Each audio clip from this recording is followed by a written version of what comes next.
السلام عليكم ورحمة الله وبركاته. بصوا الحلقة دي ممكن تكون فعلا يعني الأقوى اللي ممكن يكون اللي متابعني بقاله سنين هيشوفها، أو اللي بيشوفنا لأول مرة ده أقوى، أو تقريبا دي أقوى حلقة ممكن تشوفها على الإطلاق يعني.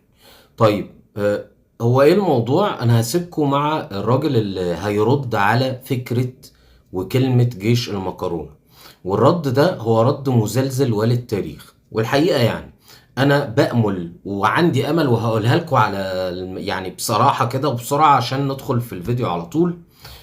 نفسي الفيديو ده يوصل لأكتر من 1,000,000 مشاهدة. أنا عايز الفيديو ده فعلا يوصل لكل الناس، لكل حد، لأي حد، سواء اللي بيقول جيش المكرونة أو اللي متضايق من الكلمة دي وعايز يرد عليه. فدي حلقة للتاريخ ورد مزلزل للتاريخ. والحقيقة أنا معرفش مين الراجل المحترم اللي قال الكلام ده، ولكن كل تحياتي لهذا الرجل. أرجوكم ركزوا في الفيديو ثانية بثانية ودقيقة بدقيقة وكلمة بكلمة، عشان الكلام ده مهم جدا. 9 مصانع مكرونه مثلا على سبيل المثال، هل دي وظيفه للجيش؟ يعني ومحدش يعني من الشباب الصغار شاف الايام اللي كنا بنمر بيها بعد 67 وبعد 3 في اثناء 73، ايام ما كان الجيش بياخد تموين الناس والناس مش لاقيه شاي ولا سكر ولا زيت، والناس الكبيره عارفه الكلام ده. يعني انت ممكن كنت لو نفسك تشرب شاي ولا حاجه يعني تحاول انك تتحايل وتشحت عشان توصل لكوبايه شاي. كل الحاجات دي كلها بتروح للجيش، مش كده ولا لا؟ اسالوا الناس الكبيره اللي قاعده معانا ديت. كانت الظروف صعبه جدا جدا، الجيش بياخد الجيش اولا وبعد كده الناس. ولذلك بعد 73 وبالذات لما جابوا غزاله على ما اذكر، بدا يعمل صناعات للجيش علشان الجيش يكتفي اكتفاء ذاتي. طيب في عصر السلم يعمل ايه؟ يكتفي اكتفاء ذاتي للجيش وللقوات ويبيع بسعر بقى كويس، المهم يعني يكسب فيه شيء بسيط، المهم لان الغرض الاصلي هو يكفي نفسه ذاتيا، والزياده بيبيعها لانه عامل خطوط انتاج تكفي احتياجاته كامله فكفى. لكن هو عاملها لظروف معينه بالنسبه لاحتمالات الحرب. فيعمل ايه الجيش ساعتها؟ يبيع للناس. طب لو حصل حرب هيقفل خطوطه الانتاجيه وتصبح خاصه بمين؟ بالجيش. يقول لك ده جيش المكرونه وجيش مش عارف ايه وجيش ايه، واخد بالك ولا ايه؟ التريقه من المجرمين. جيش المكرونه وجيش الجمبري وجيش السمك وجيش مش عارف ايه، سخريه من الجيش المصري. واول ما ترامب جه بيقول القضيه الفلسطينيه، فين الجيش المصري؟ يا جماعه ما هو جيش مكرونه. ما تتكلموش معانا في حاجه بقى، انسوا فلسطين وقضيه فلسطين. ما تتكلموش مع الجيش المصري في حاجه. الجيش المصري جيش مكرونه. عندكم الحمد لله قطر تقدر تمول، عندكم السيد الخليفه اردوغان وعنده جيش عرمرم قلع ملط وشلحه هناك بعد الانقلاب الموهوم، عنده جيش الحمد لله بيتحرك في سوريا من اجل قالوا له ومعتصما فذهب الى سوريا، قالوا له ومعتصما ذهب الى ليبيا. طيب ما فيش معتصما دي في فلسطين بقى خالص يعني؟ اصابوا الطرش اردوغان فما عاد يسمع شيئا عن فلسطين. طب فلسطين بيقول لك خلاص اهو هياخدوا القدس وهياخدوا والحمد لله صفقه القرن طلع ما فيهاش ايه؟ سينا خالص، بره سينا تماما. كانوا يقول لك السيسي اليهودي اللي من اصل يهودي مسك في هذه الظروف علشان في الاخر صفقه القرن هيعطيهم سينا. اهي صفقه القرن طلعت والقرن طش زي ما بيقولوا، والامر اتعرف وبقت فضيحه للعالم كله. سينا بره الموضوع متامنه وجيشها مامنها تماما والحمد لله. حاربنا في 48 وحاربنا في 67 و56، يعني الجيش بتاع المكرونه تعب قوي بقى، سيبوه بقى شويه. ورئيسه اليهودي سيبوه بقى خلاص، ما هو راجل يهودي بقى، عايزين مننا ايه؟ لا، بدا الان قناه مكملين وغيره بيكملوا مكملين في الفتنه. فين الجيش المصري؟ فين؟ الله، انتوا مش اشاوس؟ فين تنظيم بيت المقدس اللي كان بيحارب جيوشنا بتوع المكرونه في سينا؟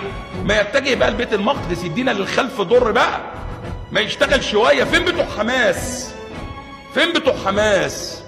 فين الاشاوس بتوع جنود النصره؟ اين داعش؟ أين السيف أصدق إنباء من القطب في حده الحد بين الجد واللعب. الى القدس رايحين بالملايين، صفوت حجازي وغيره، ما تروحوا. سيبنا لكم احنا جيش مكرونه، سيبونا بقى في حالنا. وكفرتونا واحنا اعوان لليهود، وقتلتوا انور السادات وابطال اكتوبر. في الاخر 73 طلعنا في الاخر ان احنا اتهزمنا في 73. مش بتقول كده؟ مش الاعلام الخواني بيقول ان احنا اتهزمنا في 73؟ عايزنا نروح نتهزم تاني؟ خلينا في المكرونه يا جماعه، حتى المكرونه خلينا ندخن شويه، مش كده ولا ايه؟ فالجيوش في هذا الزمان تستطيع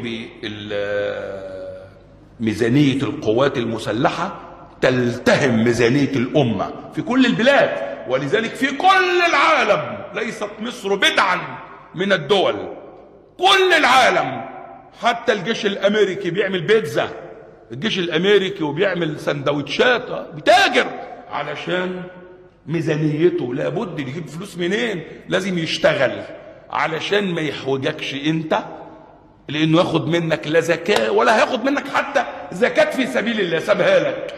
ولذلك العلماء بدأوا في زماننا الآن يقولون سهم في سبيل الله يكون في سبيل الله ولكن في شق آخر، وأفتت بذلك بعض المجامع الفقهية وهيئة كبار العلماء في المملكة وغيرها، إنه من الممكن، ومن الشيخ محمد بن إبراهيم الله يرحمه، إنه من الممكن أن يستخدم سهم في سبيل الله في نشر العلم النافع والدفاع عن الإسلام والرد على المعتدين على الإسلام فكريا، لأن قضية السلاح والجيوش تقوم بها الدول ولا تحتاج إلى الزكاة، لأنها لو احتاجت إلى الزكاة ستأخذ الزكاة كلها.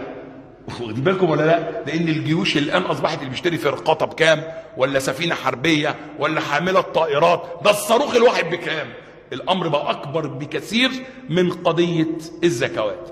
والحمد لله كمان جيشنا بتاع المكرونة بفضل الله عز وجل لما عمل موضوع قادر ده المناورة وفتح قاعدة برنيس، الحمد لله مشكلة اثيوبيا خلصت بفضل الله عز وجل، والمية مشكلتها اتحلت كمان. يعني احنا المكرونة عندنا سرها باتع زي ما بيقولوا ولا ايه؟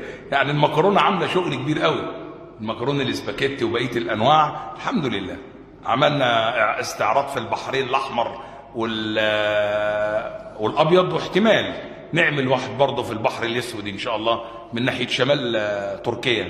واخدين بالكم ولا؟ الاستعراضات اللي اتعملت دي خلت الحمد لله الجماعه الاثيوبيين طيبين قوي قوي قوي الحمد لله، يعني وافقوا لنا على موضوع الميه واتحلت المشكله، والتوقيع بفضل الله على اخر شهر فبراير يكون الامر تمام وانتهى الحمد لله. ربنا يرزق بقيه العرب، نسال الله، اقسم بالله ادعو من كل قلبي ان يرزق بلاد المسلمين وبلاد العرب كل بلد جيش كجيش مصر، يكون جيش مكرونه. ربنا يرزق ليبيا جيش كجيش المكرونه اللي عندنا، وكذلك سوريا، وكذلك العراق، وكذلك اليمن، وكذلك المملكه السعوديه حفظها الله، وسائر بلاد المسلمين. نسال الله ان يرزقهم جيشا عظيما كهذا الجيش الذي يتعرض للسب وللسخريه في كل وقت. وخلي بالكم كلما اشتد عليهم الامر بدأ الوجيعة، لما بتشتد بيشتد الصراخ، والصراخ على قدر الألم.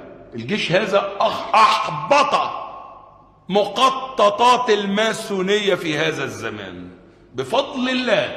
تم إحباط جميع مخططات الماسونية، أحبطها الجيش المصري، كما أحبط مخططات التتر قديما وانكسر التتر على الصخرة المصرية، وكذلك الصهاينة بفضل الله. الأمر يعود مرة أخرى إلى هذا الجيل مرة أخرى بفضل الله تبارك وتعالى على يد هؤلاء. والله هذا الكلام لا أقوله مجاملة لأحد، يعني أنجامل مين وأنجامل ليه؟ وأنا محتاج منهم إيه أجاملهم بيه؟ إيه اللي ممكن يملكوا ليا عشان يعطوني إياه؟ لا أنا عايز منصب، ولا أنا هترقى، ولا همسك كذا ولا كذا، ولا مؤهل أصلا. يعني لما تيجي أنا لست مؤهلا، أقسم بالله لست مؤهلا لكي أدير حي من الأحياء أو قسم من الأقسام. أنا آخري هو الميكروفون ده وشرح القرآن الكريم أو تفسير القرآن وشرح كتب أهل العلم. وهذا الأمر ربما يكون يعني بيزعل كتير من الناس كمان، واخدين بالك؟ يعني ممكن أكون عبء على البعض كمان، واخدين بالكم؟ عبء والله. يعني أنت لو بحثت عني هتلاقيني عبء، شوف الكلام ده، تقول يا الراجل ده بيجامل. والله ما بجامل، والله كلامي ده عبء على كثير منهم. عايزين حاجه اكتر من كده؟ بس ربنا يثبتنا فيما نقصد إليه، ونسأله الإخلاص والصدق، وأن يتوفانا مسلمين، وأن يلحقنا بالصالحين.